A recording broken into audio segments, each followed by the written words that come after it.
Salut les conscients et bienvenue pour le dernier épisode de notre mini-série. Promis, après ça, on parle plus de virus. Et de quoi on parle dans cette dernière vidéo ? Cette pandémie a paralysé la quasi-totalité de ce monde et mis quelques milliards d'entre nous en quarantaine. Du fait de notre réticence au changement, à l'industrialisation, à la déforestation, à notre consommation excessive de viande, et avec le réchauffement climatique qui n'est pas là pour arranger les choses, certains scientifiques pensent qu'une pandémie de ce genre peut se reproduire, se répéter dans le temps et peut-être même être plus meurtrière. Ça te fait peur ? Ouais, pourquoi ? Tu veux en parler ? Allez, raconte tout à ta conscience. Moi, ce qui m'inquiète, c'est que cette pandémie-là, je crains que ce ne soit un détail infime quand va arriver les conséquences du changement climatique. Donc moi, je suis pas très inquiet pour les épidémies. Celle-là a surpris tout le monde, donc ça a fait assez de dégâts.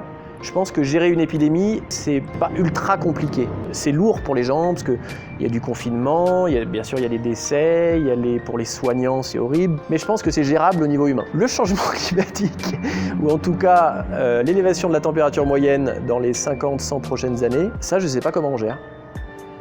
Today on the internet there was an article about because meat producers are having so much trouble with workers. The article was about tofu. Tofu is selling like hotcakes, they say, because the price of meat has gone up because they've shut down the meat packing businesses. The people were getting viruses, so they had to go home, and so there's no meat on the shelves, and so people are turning to tofu, so they're going to get used to. Before the pandemic, McDonald's and Burger King were starting to sell a vegetarian burger. So there was already a movement, and I think that was because of health reasons, not because of cost. Au niveau de la liberté de mouvement, liberté des gens, ouais, c'est un problème au niveau de la liberté. Non, mais moi je suis pas comme ici, les barbecues, tout ça, tous les 2 jours.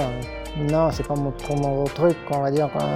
Mais c'est un fait qu'il y a assez de choses dans la nature pour diminuer la consommation de viande. Ça, c'est un fait aussi. Et surtout de s'éloigner un peu de l'industrialisation, où c'est faire de la quantité et plus de la qualité. Et le problème il est là aussi, c'est que on mange pas sain non plus. Preocupación, una pandemia, me parece no me preocupa mucho más una guerra, me preocupa mucho más el hambre que mata muchísima más gente, me preocupan un montón de cosas más que una. También es la primera que conscientemente vivo. Hay un montón de cosas que son adrede, que son a propósito y matan muchísima más gente que una pandemia. Obviamente me preocupa, no digo, no, me chupan huevo una pandemia, pero fuera de que me preocupa mi familia allá y todo, pero sé que están bien cuidados. Empecé un viaje justo un mes antes de una pandemia, pero yo ya empecé con la cabeza totalmente liberada. Entonces fue como que la pandemia, si hubiese estado en casa sí me hubiese hecho mierda, pero al estar acá lo viví como una experiencia, sabiendo que todos nosotros estábamos bien, mi familia está bien. Lo viví como una experiencia, intentando de sacarle la parte positiva para no deprimirme, bajonearme al pedo.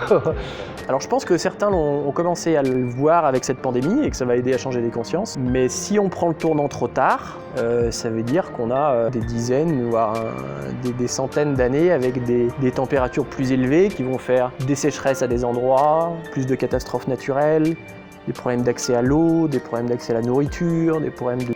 Donc moi c'est plus ça qui m'inquiète qu'une nouvelle épidémie.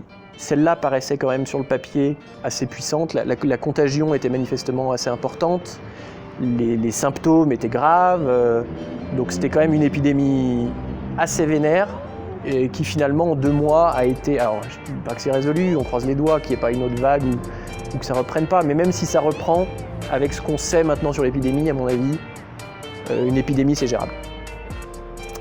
Un réchauffement, on verra. No, al final es lo que te comentaba, es algo que puedes cambiar para ti mismo, para adaptarte a estas nuevas situaciones, cámbialo, ¿no? Y en eso estamos, ¿no? Intentando cambiar pues, hábitos alimenticios, hábitos saludables, intentar cambiarlos para que eso no te impacte tanto. El lado negativo sí, tiene un montón, pero los que me afecten directamente, prefiero estar más del lado positivo y afrontarlo así. Me parece más llevadero también. Más que si lo tomo del otro lado tampoco puedo hacer mucho. Deprimiéndome o algo no puedo hacer mucho tampoco. No se puede vivir con miedo. Lo que está claro es que esto también ha creado mucho miedo, te paraliza, entonces te están pidiendo vivir, esa ansiedad, ¿no? Es el qué pasará, el vivir con preocupación. Entonces también tenemos que desaprender, ¿no? A vivir con estos sentimientos que nos condicionan para no aprovechar la vida. Y bueno, yo a estas alturas de mi vida también he pasado por varios procesos que intento que eso no me genere ningún tipo de ansiedad ni miedo, porque al final si no lo puedo controlar me estoy negando a mí mismo el poder disfrutar del día a día, ¿no? No tener que buscar un placer siempre externo, un ir de fiesta, un sexo, un drogas, un lo que sea para disfrutar. El poder disfrutar del día a día con poca cosa, ¿sí? Sin necesitar, sin tener tanto. Y entonces con miedo esto no lo disfrutas. Tant que c'était en Chine, tout le monde disait « ouais mais c'est en Chine ». Donc déjà c'est loin, ils sont nombreux, on ne sait pas quelles conditions d'hygiène ils ont, on se dit bon. Puis ça arrive en Italie, ça tape fort, puis on dit oui mais c'est l'Italie. Puis ça arrive en France, ça arrive aux États-Unis, ça arrive en Angleterre. Là on prend les mesures et 2 mois après on infléchit la courbe parce qu'on a pris les mesures. Le changement climatique, si on fait ça dans 50 ans et qu'on coupe toute émission carbone, disons, c'est pas 2 mois qu'il va falloir attendre pour que ça stabilise, c'est au mieux une 50aine d'années, voire quelques centaines d'années. Parce qu'on est en train de déclencher des cycles de rétroaction positifs, donc on peut imaginer que si la température va augmenter, il va y avoir plus de vapeur d'eau dans l'atmosphère, ce qui va encore augmenter le réchauffement, et ça c'est des cycles qui mettent un certain temps à arriver à l'équilibre. Et ça je ne sais pas comment on gère. Alors pour l'instant il y a 2-3 trucs, des gens qui font des voitures électriques, des gens qui mettent des éoliennes, mais clairement on n'est pas prêt à ça à mon avis. Voilà mon conscient, c'est tout pour cette mini-série, ce concept, ces interviews conscients ou qu'importe le nom que tu voudras leur donner. En fait ça nous paraissait juste important et intéressant que d'avoir le point de vue de chacune de ces personnes avec qui on a partagé plus de 130 jours de notre vie ici à Salta, 80 jours en quarantaine et 50 jours en distanciation sociale. On espère que tu as apprécié le contenu qu'on t'a proposé lors de cette mini-série.